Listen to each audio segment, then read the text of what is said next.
이니스타임 가족 여러분 안녕하셨습니까? 지난 한 주간 동안 여러분 하나님 앞에 감사 많이 들으셨죠? 늘 감사해야 되지만 하나님이 땡스기빙 정해주신 것은 이 시즌에 하나님 앞에 더 감사하라고 우리에게 참으로 귀한 절기를 주셨다고 믿고요. 여러분 좋은 시간 가졌으리라고 제가 확신하면서 여러분들이 보내주신 기도의 사연들 그 보따리를 풀어가면서 오늘 또 기도할 때 우리 하나님이 저와 여러분들의 이 마음 아픈 기도를 붙잡아 주시고 응답하셔서 이 사연들 속에 문제가 해결되고 하나님의 사인이 나타나는 놀라운 시간이 될 줄로 믿습니다. 자, 오늘 우리 다 함께 기도하는데요. 먼저 오늘 기도의 사연을 열어주실 성도님은 이 성도님이신데, 자, 이런 사연입니다. 큰아들이 고등학교 주니어를 다니고 있는데 지금까지는 공부도 잘했는데 요즘 부쩍 게임에 빠져 있습니다. 성적이 조금 떨어지고 있는데 계속 이런 상태가 유지될까 봐 염려가 큽니다. 게임의 유혹에서 벗어날 수 있도록 성령님이 지켜주시기를, 그래서 고등학교 시간을 잘 완주할 수 있기를 기도해 주세요. 남편과 작은 아들이 유전성 진행 난청을 앓고 있어서 또한 기도 중에 있습니다. 남편과 아들이 살아가는 환경 가운데 건강의 문제로 겪는 곤란과 어려움을 잘 극복해 나가기를 기도하고, 부디 하나님이 치유의 은혜를 베풀어 주셔서 완치될 수 있도록 목사님 그리고 시청자 여러분 기도해 주세요라고 우리 이성도님께서 오늘 기도의 사연을 보내주셨는데, 자, 우리 이성도님의 큰아드님 이 게임 중독에서 벗어날 수 있게 되기를 주의 이름으로 축복합니다. 그리고 우리 허스밴과 작은 아드님 유전성 진행 난청 위해서 우리 이 시간에 우리 시청자 여러분 이 시간 같이 기도하십시다. 우리가 믿는 것은 in Christ 주님의 능력입니다. 기도하겠습니다. 살아계신 하나님 아버지, 오늘 이 시간에 오늘 우리가 추수감사주의를 잘 보내고 하나님 앞에 오늘 이니스타임을 또 이렇게 기도하면서 달려나가기를 원합니다. 하나님 아버지, 이 땅에 우리 모두가 다 기도의 문제 가운데 있지만 오늘 특별히 우리 이성도님 두 가지 문제를 우리에게 보내왔습니다. 아버지 하나님, 자녀들을 향한 우리 이성도님의 사랑의 마음 얼마나 간절합니까? 우리 이성도님의 큰아드님 이렇게 원치 않는 게임에 빠져서 중독이 돼서 학교 성적이 점점 내려가고 학교 생활에 부적응을 겪게 되고 또 여러 가지 많은 어려움에 처할까 봐 염려하면서 우리 어머님 이성도님 기도의 제목을 보내왔는데, 하나님 아버지, 우리 이성도님을 이 시간에 우리 이니스타임 모든 기도의 가족들과 함께 이 아드님을 위하여 간절히 하나님 앞에 기도 올려드립니다. 하나님 아버지, 주님의 심장으로 이 아들을 위하여 우리가 기도합니다. 어머님의 마음이 얼마나 아프겠습니까? 하나님, 그러나 주님 우리 어머님의 마음속에 세상이 줄 수 없는 평안을 주시고 믿음의 주여 온전케 하시는 이인 예수 그리스도만을 바라보게 하시고 낙심치 않게 하시고 이 아들을 위해서 날마다 기도하는 어머니가 되게 하여 주시옵소서. 하나님 아버지, 이 시간에 남편분과 또 작은 아드님, 하나님이여 지금 유전성 진행 난청을 앓고 있다고 합니다. 하나님 아버지, 유전의 문제이기 때문에 하나님이여 참으로 어려운 문제입니다. 하나님, 이 시간에 기도합니다. 그러나 우리 하나님은 불가능이 없는 줄 하나님 믿습니다. 우리 하나님은 능력의 하나님이신 줄로 믿습니다. 하나님, 이 시간에 치료의 광선을 보여주시고 비춰주셔서 하나님이여 남편분과 작은 아들, 하나님이여 이 유전성 진행 난청으로부터 하나님 치유함을 받게 하여 주시옵소서. 오늘 이 시간에 이 방송을 시청하는 모든 우리 성도들의 가정마다 하나님 동일한 축복을 함께 해주시고 병상에 누워있는 성도들, 중독증에 빠져있는 성도들 하나님 헤어나오도록 주님의 능력으로 함께 하여 주시옵소서. 감사하며 축복하며 귀하신 예수님의 이름으로 기도합니다. 아멘. 아멘. 이 성도님, 이 중독의 문제, 또 우리 이니스타임 가족 여러분 주변에 많이 계시죠? 자, 이거 우리 힘으로 안 돼요. 여러분, 이거 마귀 장난인데 여러분 하나님 앞에 기도하시기 바랍니다. 그러면 우리 하나님께서 반드시 해결해 주실 줄로 믿고 이 성도님 확신을 가지시고 믿음으로 승리하시길 바랍니다. 자, 우리 캘리포니아의 랜세이 성도님께서 또 사연을 보내주셨는데, 이런 사연입니다. 지난 10월에 제 막내딸이 자궁암 수술을 받았습니다. 잘 회복되고 완치될 수 있기를 기도해 주시기를 바랍니다. 그리고 앞으로는 제 딸이 하나님의 딸로 살면서 하나님과 동행하면 너무나 좋겠습니다. 우리 딸뿐만 아니라 CTS의 많은 시청자들이 방송을 통해서 큰 은혜를 받고 기도 가운데 하나님의 응답을 체험하는 하나님의 시간을 경험하기를 또한 기도합니다. 할렐루야. 자, 우리 랜세이 성도님께서 이렇게 귀한 사연을 보내주셨는데, 우리 이니스타인 가족 여러분 잘 들으셨죠?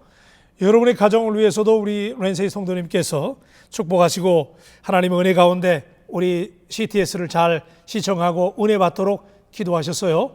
여러분, 우리 CTS 늘 시청하면서 후원해 주시고 기도 많이 해 주시고, 여러분 모두가 다 영상 선교사라고 하는 믿음을 가지고 우리가 하나님 앞에 큰 은혜를 경험할 수 있는 여러분 되시길 바라고요. 여러분, 우리 랜세이 성도님의 이 막내따님 자궁암 수술 잘 회복되기를 위해서 기도하십시다. 기도합니다. 하나님 아버지, 이 시간에 우리 이니스타인 가족들과 함께 부족한 목사가 하나님 앞에 주님의 이름으로 또 기도 제목을 올려드립니다. 하나님, 우리 랜세이 성도님 하나님 앞에 믿음 생활 잘 하는 가운데 귀한 가정에 하나님 막내따님 지난 10월에 자궁암 수술을 마쳤다고 합니다. 하나님, 수술이 잘 마쳐지게 된 것은 전적으로 주님의 은혜인 줄로 믿습니다. 하나님, 이제 우리 하나님 잘 이것이 회복되기를 원합니다. 주여 함께하여 주시옵소서. 주여 만져주시옵소서. 하나님, 케어링하는 닥터들과 또 함께 간병하는 모든 분들을 하나님께서 동행해 주시고, 이 모든 분들이 합력해서 이 막내따님 완치되는데 크게 쓰임받을 수 있도록 인도하여 주시고, 우리 막내따님 이 병상에 누워있는 동안 우리 랜세이 성도님의 간절한 기도 그대로 하나님 병상에 누워있을 때에 또 이 회복되는 기간에 하나님을 더 깊이 만나게 하시고 아픔 가운데 건져주시고 구원해 주신 하나님을 찬양하면서 하나님께 더 가까이 나아가는 따님 되도록 인도하여 주시옵소서. 속히 치료되게 하시고 속히 완치되게 하셔서 어머님과 함께 하나님 앞에 큰 영광 돌릴 수 있도록 인도하여 주시기를 원합니다. 하나님, 우리 랜세이 성도님 이렇게 기도하는 중에 우리 CTS를 통해서 늘 은혜 받고 또 우리 CTS의 모든 시청자들을 위해서도 기도 부탁을 해왔습니다. 이 시간에 간절히 기도합니다. CTS를 후원하고 기도하고 CTS를 보면서 은혜 받는 모든 성도들의 가정에 연말을 맞이해서 우리 하나님의 놀라운 은혜가 더 함께하게 하여 주시고 모든 가정에 하나님의 나라가 이루어질 수 있도록 뿐만 아니라 우리 CTS를 위해서 기도하며 후원할 때에 하나님, 우리 모두가 다 하나님 앞에 뜻을 합하여 영상 선교의 사명을 감당할 수 있도록 은혜 더하여 주시옵소서. 감사하며 축복하며 귀하신 예수님의 이름으로 기도합니다. 아멘. 아멘. 자, 이니스타임 우리 시청자 여러분, 여러분의 사연들을 계속 우리들에게 보내주시길 바라고요. 여러분들이 보내주시는 사연들을 가지고 저희가 우리 함께 마음 모아 기도하게 될 때에 하나님이 여러분의 문제가 우리의 문제가 되고 우리의 문제가 하나님 앞에 올려질 때에 기적과 능력이 나타나게 되는 줄로 믿습니다. 자, 여러분, 우리 지난주에 땡스기빙을 저희가 보냈습니다.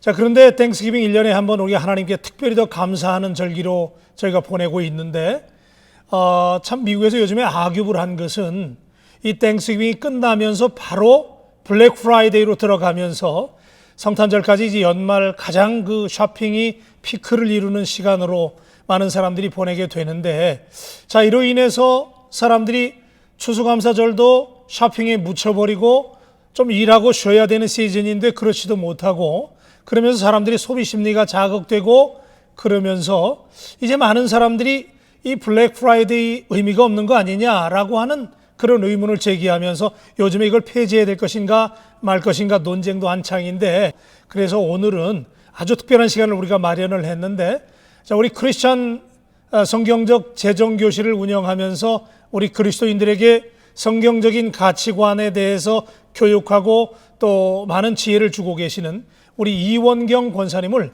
전화로 연결을 해서 우리 연말에 이 자극되기 쉬운 소비 심리에 대해서 우리가 한번 성경적 가치관에 대해서 논의하고 이야기를 듣는 시간 마련하도록 하겠습니다. 자, 우리 이 권사님 전화로 연결하겠습니다. 권사님 안녕하세요. 안녕하세요, 목사님. 네, 권사님 신현철 목사고요. 네네. 네, 권사님 이렇게 전화를 통해서 만나 뵙게 돼서 감사하고요. 자, 권사님 이제 우리 크리스천 재정교실을 운영하고 계시면서 성경적인 그런 그 어떤 소비에 대한 가치관, 나눔에 대한 가치관들을 교육하고 계신데, 자, 이제 블랙 프라이데이를 지나면서 뭐 사실 이날 너나 할 것 없이 사람들이 그동안 세이브했던 것들 좀 풀어놓으면서 쇼핑하려고 연말까지 사람들이 굉장히 지금 업돼 있고 충동 구매를 많이 하게 되는데, 자, 이럴 때 충동 구매로 인해서 우리 가정 경제가 흔들리는 경향도 있고요. 자, 권사님 어떻게 보십니까? 네, 맞아요. 헐리데이 시즌 되면은 TV 틀어도 또 라디오를 켜도 항상 그 쇼핑에 대해서 많이 나오게 되죠. 맞습니다. 얼마나 물건을 싸게 구입할 수 있는지 경쟁적으로 방송하는 거 보고 듣게 되는데요. 또 이메일을 통해서도 가격 할인 정보 많이 받죠. 우리가 이렇게 쉽게 충동 구매를 하게 됩니다.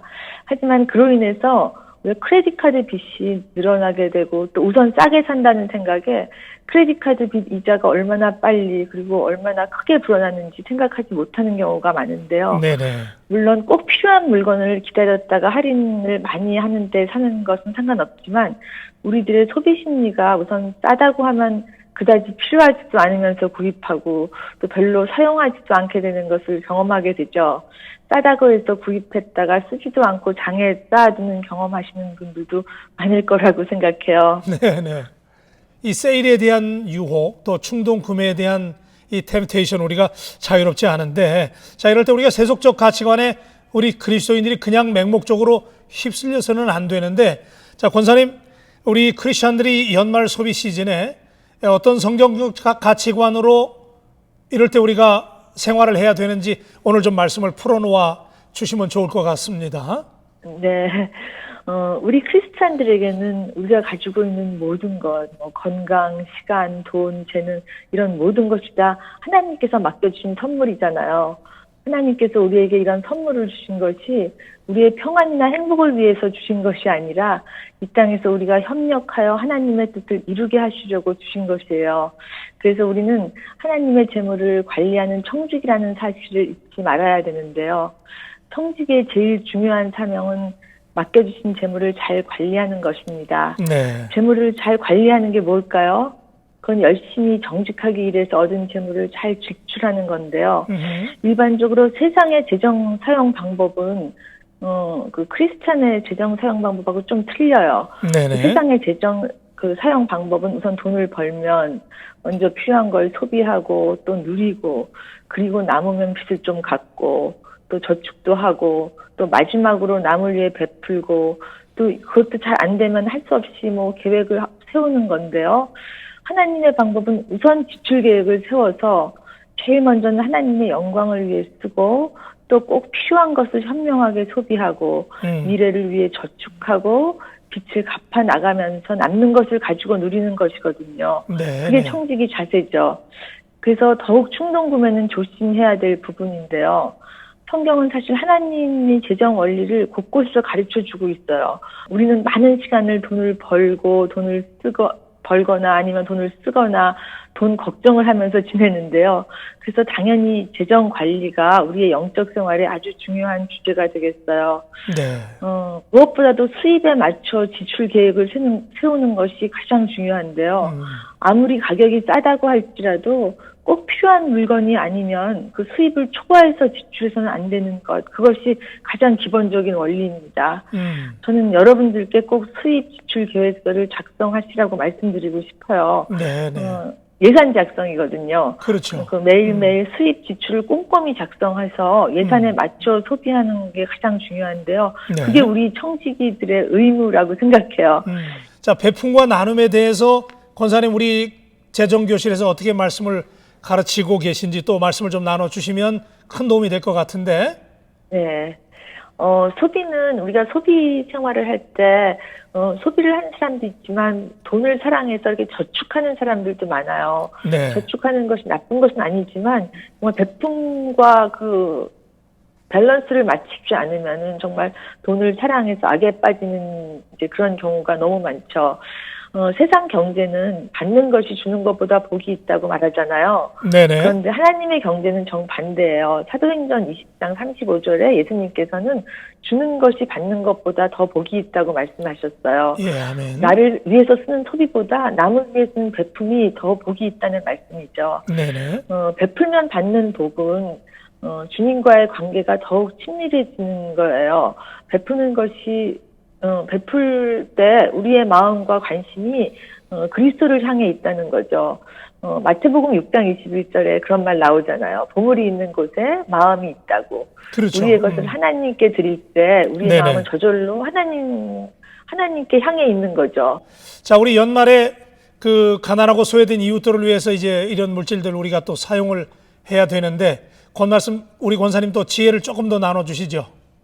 네, 이렇게 소비가 정말 한창일 때, 나를 위해서 쓸 때도 모자라다고 생각하는 여러분들에게 사실 돈을 다른 사람을 위해 기부하는 것이 그렇게 결코 쉽지는 않을 거예요. 네. 근데 정말 하나님을 사랑하고 하나님을 향한 올바른 마음으로 자선한다면 그거는 우리의 그 신앙적 경험 중에서 가장 기쁘고 가장 익사이팅한 부분이 될 수 있다는 것을 기억하시고요.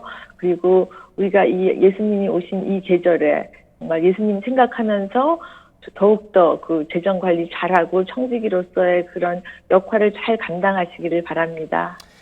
아이고, 권사님 너무나 감사하고요. 짧은 시간이지만 굉장히 임팩티브 있는 말씀을 오늘 주셨는데, 자, 권사님 여기서 우리 대화를 좀 맺음하면서, 권사님 오늘 전화 연결돼서 대단히 감사하고요.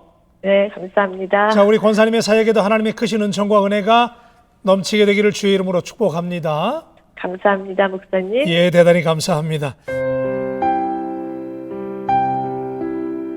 자, 오늘 말씀은 요한복음 5장입니다. 요한복음 5장 1절부터 9절까지의 말씀을 여러분과 함께 나누겠습니다. 자, 그 후에 유대인의 명절이 있어 예수께서 예루살렘에 올라가시니라.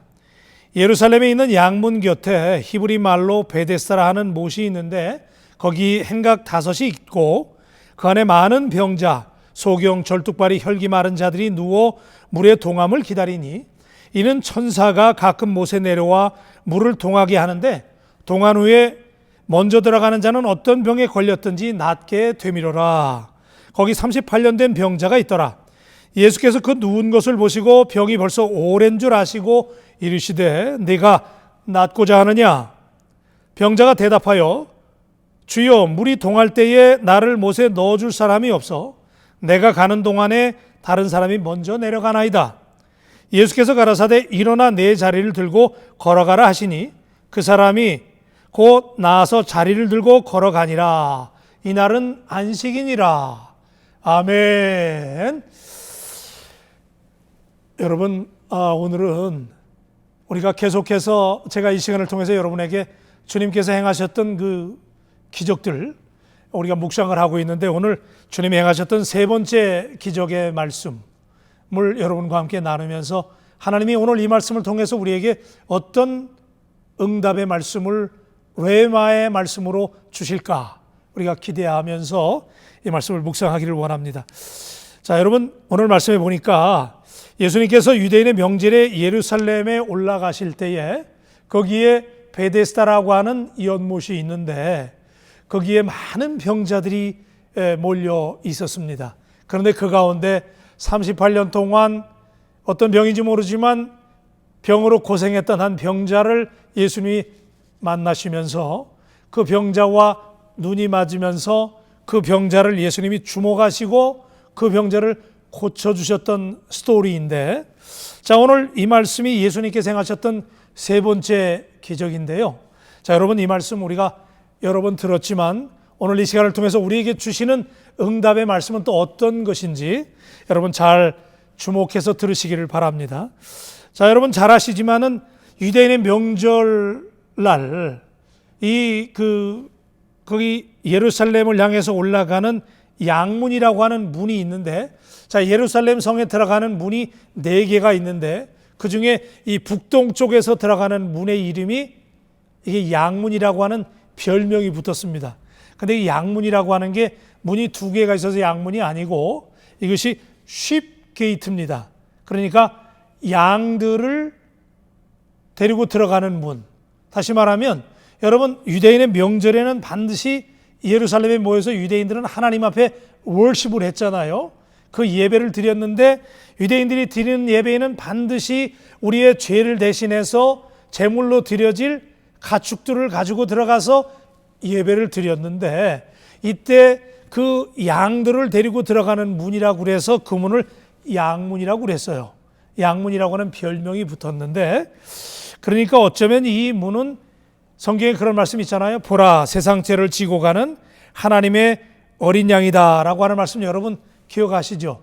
예수님이 우리의 인간의 모든 죄를 짊어지신 Lamb of God, 하나님의 어린 양이잖아요. 그렇죠? 그러니까 그 예수님을 상징하는 그런 문이 될 수도 있어요. 그래서 쉽게이트인데, 자, 여러분, 이 양문 옆에 히브리 말로 베데스다라고 하는 그런 연못이 있었는데, 여러분, 이 베데스다라고 하는 말은 우리말로 번역을 하면 이것이 자비의 집이다, 그런 얘기예요. The House of Mercy예요.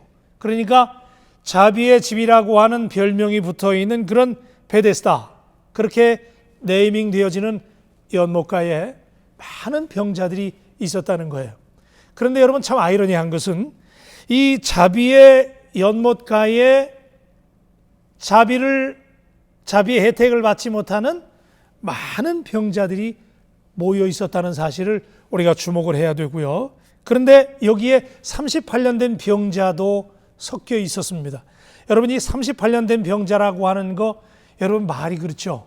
우리가 이때만 해도 사람들이 잘 살아야 75세, 80 정도 사는데 38년이면 인생의 절반을 병을 앓았던 사람이에요. 여러분, 그동안 이 사람이 뭐 좋다는 병원, 좋다는 의사, 좋다는 약 다 사용하고 만나고 써봤을 거예요. 그런데 백약이 무효해요. 그러니까 신락 같은 희망을 가지고 이 말도 안 되는 루머를 믿고 지금 이 베데스다라는 연못에 와 있는 것이죠. 그렇잖아요, 여러분? 그런데 여러분 보세요. 이 사람이 여기 뭐 패밀리가 있다, 가족이 있다 이런 말씀 없으니까 어쩌면은 가족이 떠났을 수도 있고 또 와이프마저 떠났을 수도 있고 자녀들이 떠났을 수도 있는 사람이에요. 아주 불쌍한 사람이에요. 버림받은 사람이에요. 그런데 병 때문에 그런 사람이 자비의 집이라고 하는 이 연못가에 나와서 제일 먼저 그 연못에 달려 들어가면 치유를 받는다는 그 루머, 말도 안 되는 루머를 믿고 여기 달려와 있는데, 여러분, 이게 얼마나 큰 모순입니까? 여러분, 이 사람은 지금 몸을 움직일 수도 없는 사람일 수도 있는데 38년 동안 병을 앓았기 때문에 수많은 병자들, 여기 뭐 여러분 보세요. 뭐 소경, 절뚝발이, 뭐 많잖아요. 혈기 마른 사람, 이런 사람들 못 움직이는 사람들이잖아요. 그런데 이 못 움직이는 사람들이 있는 이곳에 제일 먼저 달려가는 사람이 병고침을 받는다. 이거는 엄청난 모순이죠. 불가능해요. 인간의 힘으로는 가능하지 않은 환경입니다. 오늘 우리의 삶이 그렇잖아요, 여러분. 우리의 힘으로 하려고 그러면 안 되는 환경입니다. 세상에는 경쟁 사회입니다. 그래서 제일 먼저 달려가면 성공할 수도 있습니다. 승리할 수도 있습니다. 그렇지만 우리의 문제는 우리가 제일 먼저 달려갈 수 없다는 것이죠. 우리의 힘으로 불가능해요. 그리고 기껏 고침 받아봤자 이게 나을 수도 있을지 없을지도 모르지만 이게 루머니까. 그런데 사람들은 경쟁해요. 이 헛된 경쟁이에요. 여러분, 우리가 사는 세상이 그렇지 않습니까? 헛된 경쟁 사회입니다. 사람이 뭔가 얻으려고 지금도 경쟁합니다. 달려갑니다. 제일 먼저 달려가면 뭐 성공할 줄 알아요. 그러나 다 헛되고 헛된 것입니다. 그런데 이때 예수님이 등장하시죠. 내가 낫고자 하느냐? 그때 이 사람이 주님 앞에 이렇게 얘기해요. 주님, 제가 낫고자 하지만 제가 저 물에 제일 먼저 가야 되는데 아무도 나를 저기까지 넣어줄 사람이 없어서 나는 고침받지 못합니다라고 항변합니다. 맞는 말이죠? 누가 이 사람을 데려가겠어요? 근데 그때 예수님이 그에게 이렇게 말씀하시죠. 일어나 내 자리를 들고 가라. 여러분, 제가 지금 이 말씀의 시간을 통해서 여러분에게 계속 말씀드리는데 주님의 명령은 참 어떤 때는 우리가 이해하기 어려운 명령이에요. 지금 몸도 못 움직이는데, 그렇잖아요. 예수님이 끌어안고 야, 그러면 물이 동할 때 나랑 먼저 가자, 그렇게 말씀하셨으면 그래도 그건 순종할 만한데, 오늘 말씀해 보니까 일어나 내 자리를 들고 가라라는 거예요. 여러분, 이게 믿어집니까? 그런데 놀라운 것은 이 환자가 38년 된 이 병자가 그 말씀을 듣고 일어났다는 사실이에요. 할렐루야. 오늘 사랑하는 여러분, 주의 종이 여러분에게 말씀을 드릴 때 여러분에게 어떤 응답이 임하는지 모르겠지만 여러분, 하나님이 여러분에게 지금 말씀하십니다. 여러분, 환경 바라보지 말고 경쟁에 시달리지 말고 그 이루어질 수 없는 경쟁에 여러분의 힘과 노력을 다하지 말고 이 시간에 예수 그리스도를 만나시기를 주의 이름으로 축복합니다. 주님이 여러분을 부르십니다. 내가 낫고자 하느냐? 너의 문제는 무엇이냐라고 주님이 여러분에게 지금 묻고 계십니다. 이때 여러분이 주님 앞에 응답하세요. Yes, sir. I'm here. I'm gonna follow you. 주님, 내가 주님을 따르겠습니다. 주여, 나를 고쳐주소서라고 여러분 주님 앞에 고백할 수 있는 여러분 되시기를 주님의 이름으로 축복합니다. 내가 낫고자 하느냐? 내 자리를 들고 일어나 가라 그랬습니다. 여러분, 오늘 이 시간에 더 이상 망설이지 마세요. 오늘 이 말씀을 여러분에게 향한 하나님의 응답의 말씀으로 확신하시고 여러분 환경에서 일어서시길 바랍니다. 그러면 여러분이 일어나 걷게 되고 뛰게 되고 기적을 경험하는 놀라운 역사가 여러분 가운데 있게 될 줄로 믿습니다.